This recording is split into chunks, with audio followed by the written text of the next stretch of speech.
Hello everyone, मैं विवेक मलिक। जो मैं आज आपके सामने सॉफ्टवेयर लेके आऊँ वो एमएलएम के साथ फ्रेंचाइजी मैनेजमेंट सिस्टम है। जब आपका सॉफ्टवेयर बहुत ज़्यादा स्केल हो जाता है, आपके साथ नेटवर्क काफ़ी जुड़ जाता है, जैसे वेस्टीज एमबीज, तो आप एक ही स्टोर से सब कुछ मैनेज नहीं कर सकते। तो उस टाइम आपको ना मल्टी स्टोर आउटलेट चाहिए होता है। तो आपका ना कंपनी की स्टॉक बना लेते हैं कि यहाँ यहाँ पे आपके स्टॉक के वेयर हाउस है, आप उन्हें सामान देते हैं, आप उनसे पैसे लेते हैं, बल्क में पैसे ले लेते हैं, क्योंकि आप उन्हें किसी परसेंटेज मार्जिन में सेट कर देते हैं। तो उसी तरह आपका और एक फ्रेंचाइजी का कम्युनिकेशन कैसे होगा, पैसे का लेन देन कैसे होगा, स्टॉक कैसे जाएगा, वो सारी चीज़ें मैं डिस्कस करूँगा यहाँ पे। स्टॉक का ही सारा काम रहेगा, पेमेंट का सारा काम करेगा। तो सबसे पहले स्टॉक मैनेजमेंट सिस्टम में हम देखेंगे फ्रेंचाइजी मैनेजमेंट सिस्टम में यूज़र लिस्ट डाउन कैसे होता है। तो सबसे पहले यहाँ पे ना आपका बिकम अ फ्रेंचाइजी का आपको टैब दिया जाएगा यहाँ पे। उसके बाद यहाँ पे आपको फ्रेंचाइजी लॉगिन दिया जाएगा। आप फ्रेंचाइजी लॉगिन जब हो गए तो आपको यूज़र नेम पासवर्ड दिया जाता है कि आप इसे लॉगिन कर जाएंगे। तो उसके बाद जब आप लॉगिन हो जाते हैं तो आप स्टॉक रिक्वेस्ट लगा सकते हैं। तो आप स्टॉक रिक्वेस्ट लगा सकते हैं कि मुझे ये वाला पर्टिकुलर सामान चाहिए, आप मुझे भेज दीजिए। तो जब आप रजिस्टर हो गए, मैं एडमिन से भी डायरेक्टली रजिस्टर करने का बताता हूँ। यहाँ पे जाएंगे आप सिस्टम में और यहाँ पे कहेंगे ऐड यूज़र, और ऐड यूज़र में आप टाइप उसका फ्रेंचाइजी सेट कर देंगे।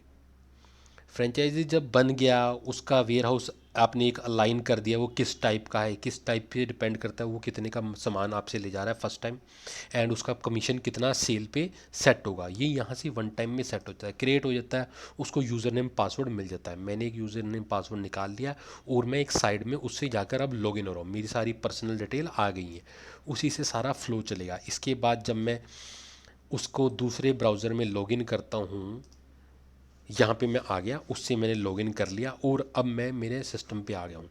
सबसे पहला फ़्लो मैं आपको बताऊँगा कि मैं सामान ख़रीदना चाहता हूँ। सामान खरीदने के पास यहाँ पे बेसिक रिक्वायरमेंट है कि मेरे पास पैसा होना चाहिए। पैसा मेरे को यहाँ पे डलवाना है। तो हमने एक ऑटोमेटेड सिस्टम बनाया है जहाँ पे गेटवे लगा दिया है, गेटवे से पेमेंट करेंगे और वो यूज़र अपना पेमेंट ऐड कर लेगा। तो यहाँ पे आपको जो लेजर दिखाई दे रहा है, यहाँ पे एक स्टॉक लेजर है। स्टॉक लेजर में हमने यहाँ पे पैसा डाल चुके हैं। अब ये डलेगा कैसे, यहाँ पे देखिए ऐड कैश का प्रोविज़न है। यहाँ पे जो बैंक के थ्रू गेटवे से उसे पे कर देगा, सबमिट करेगा, जैसे 1000 आप ऑनलाइन उसे यूपीआई पे नेट बैंकिंग से पे करेंगे 1000, वो साथ में ऑटोमेटिकली रिफ्लेक्ट हो गया। अगर मैं इसको पे कर दूँ तो साथ में ही आपका पेमेंट वहाँ पे सक्सेस होके उसके 1000 बढ़ जाएंगे। यहाँ पे नहीं बढ़े, यहाँ पे फंड है, ये देखिए इसका पैसा कटा। जब ये कुछ खरीदेगा तो इसका कटेगा, जब ये सामान परचेज करेगा तो कटेगा, जब ये ऐड करना चाहेगा तो इसका ऐड हो जाएगा। यहाँ पे ऐड हो गया इसका। अब ये पेमेंट ऐड आ गई, यानी कि कंपनी के पास चलेगी, एडमिन के पास चलेगी, कंपनी के पास चलेगी। उसके बाद ये सामान खरीदेगा। सामान खरीदने के लिए अपना स्टॉक रिपोर्ट देखेगा, इसमें कोई स्टॉक नहीं है। स्टॉक रिपोर्ट में ये कहेगा चलो मैं ऐसा करता हूँ, एक स्टॉक रिक्वेस्ट कंपनी को लगा देता हूँ और वो मेरी अप्रूव कर देगा। यहाँ पे ऐड स्टॉक रिक्वेस्ट करना है। ऐड स्टॉक रिक्वेस्ट में आते ही यहाँ पे बैलेंस दिखाई देता है कि आप कि गिफ्ट में भी इतने पैसे हैं, वो भी यूज़ कर सकते हैं। एक दूसरे टाइप का वॉलेट है, ये स्टॉक लेजर है। अब इसको एडमिन से रिक्वेस्ट लगानी है, कंपनी है, रिक्वेस्ट फ्रॉम कंपनी लगानी है, ये चेंज नहीं होगा। ठीक है जी। पेमेंट ये स्टॉक से ही यूज़ करेगा और सर्च करेगा प्रोडक्ट। आप जैसे ये मैं लिख देता हूँ कुछ भी नाम, तो उस नाम से जो डेटाबेस में वैल्यू होगी वो ओरिका हर्बल तुलसी ड्रॉप, ये मैंने सेलेक्ट कर ली और ये सबमिट होगी। यहाँ पे डिस्प्ले आ गई। इसकी क्वांटिटी कितनी चाहिए, मुझे 10 चाहिए। ये किस रेट पे आ रही है, कितने पीस आ रही हैं, टोटल अमाउंट 1600 ये होगी। और मैं 2 आइटम भी ऐड कर सकता हूँ। जैसे मैं अब कहूँगा कि दूसरी आइटम,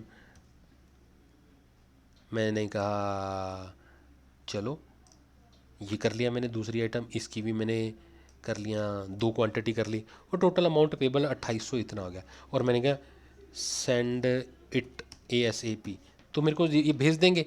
स्टॉक की रिक्वेस्ट लगाई है और मेरा पेमेंट होल्ड पे चला गया, 2800 रुपये मेरा होल्ड पे चला गया। अब इसी पेज को आप दोबारा देखेंगे तो ये पेमेंट मेरी इतनी होल्ड पे चली जाएगी। अब अगर मैं ऐड रिक्वेस्ट वाले पेज पे जाऊँगे, यहाँ पे मेरी उतनी देखो, ठीक है, ये इतनी होल्ड पे चली गई है। पेंडिंग स्टॉक अमाउंट अभी पड़ा है आपका, ठीक है। अब पेंडिंग वहाँ पे पड़ा है, बाकी बैलेंस रिड्यूस हो गया है। अब मैं दिखाता हूँ मेरी रिक्वेस्ट मेरे को दिखाई ये है, मैं उसे डिटेल में देख सकता हूँ। कैसे देख सकता हूँ, ये मेरे को ये वाली रिक्वेस्ट मेरी, ये मेरी डिटेल्स हैं, ये 2 रिक्वेस्ट आइटम मैंने करी थी, ठीक है, मेरी पेंडिंग में है और ये मैं व्यू करके देख ही चुका हूँ।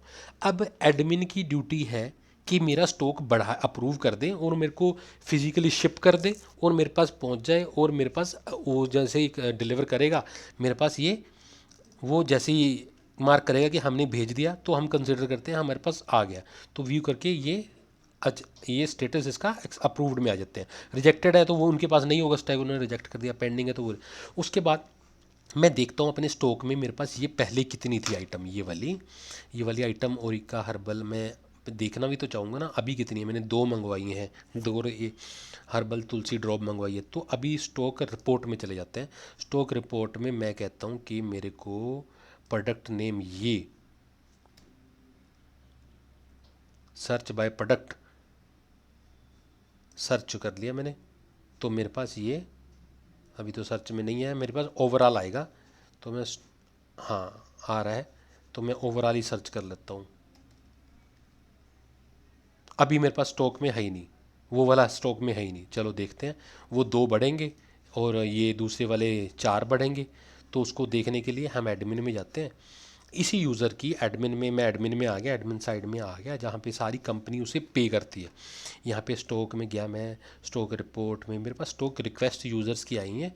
यहाँ पे मैंने टॉप पे ही देखा ये मेरे को किसकी रिक्वेस्ट आई, मेरे को इस यूज़र की रिक्वेस्ट आई है 2800 की, वही आई अमाउंट की आई है। मैंने देखा हाँ मेरे पास है। अगर मेरे स्टॉक पे मैंने टिक करा, ठीक है मेरे पास यही स्टॉक में होगा, तो ये मैं सबमिट कर दूंगा। कंपनी के स्टॉक में से ये माइनस हो जाएगा और उसके उधर वो प्लस हो जाएगा। व्हीकल नंबर किससे जा रहा है, 123 से जा रहा है, 1111 से जा रहा है। सबमिट कर दिया, अगर स्टॉक में होगा तो प्रोसेस होगा, अदरवाइज नहीं होगा। ये मैंने रिक्वेस्ट लगाई, इस वही आइटम उधर दिखाई देते हैं जो हमारी कंपनी के स्टॉक में। देखिए यहाँ पे ये प्रोसेस हो गया, ठीक है, ये लिस्ट आ गई, ये इसका ट्रांसफर्ड हो गया आपका।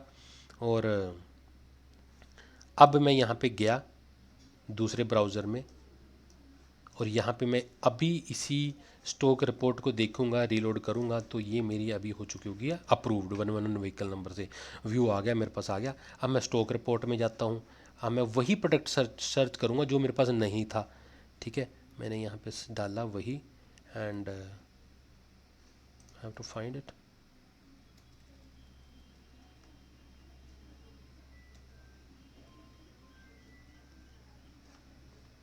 सी मल्टीपल पेजेस पे हैं, so I have to view all page.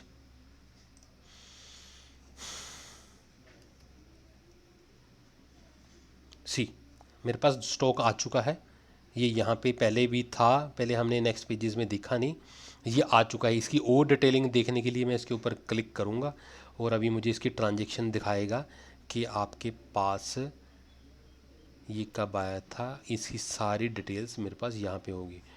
मैंने सही प्रोडक्ट ही लिया है, मैंने ये करा था, और मैंने हर्बल तुलसी ड्रॉप ये करा था,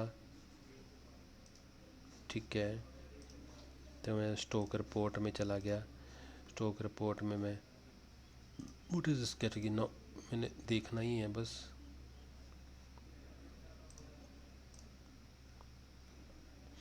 तो रिसर्च,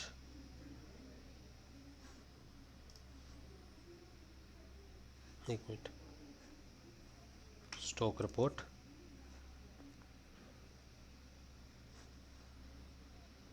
मैं यूज़र चेक करूँ, और रिकॉर्ड्स, क्योंकि पेजिंग की वजह से हम सारे लिस्ट डाउन कर रहे हैं। ऑल रिकॉर्ड्स आ चुके हैं। अब मैं यहाँ पे सर्च करता हूँ सेम आइटम, हाँ ये रही सेम आइटम, और इसका अभी स्टॉक में 6 है ये वाली आइटम, ये वाली अभी आइटम इतनी है, अभी स्टॉक में बढ़ गई है। और दूसरी आइटम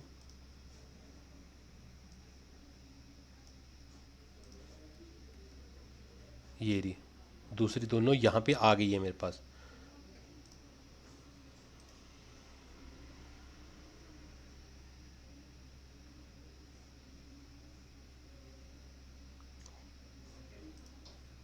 तो इसी तरह के है, यहाँ पे मेरे पास स्टॉक आ जाता है। तो इसी तरीके से अब मैंने बेचना है ये कस्टमर में।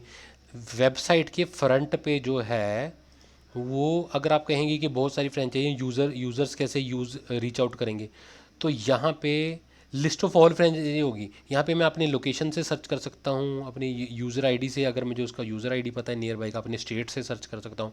और कोई डिटेल करनी होगी तो उससे भी सर्च कर सकता हूँ।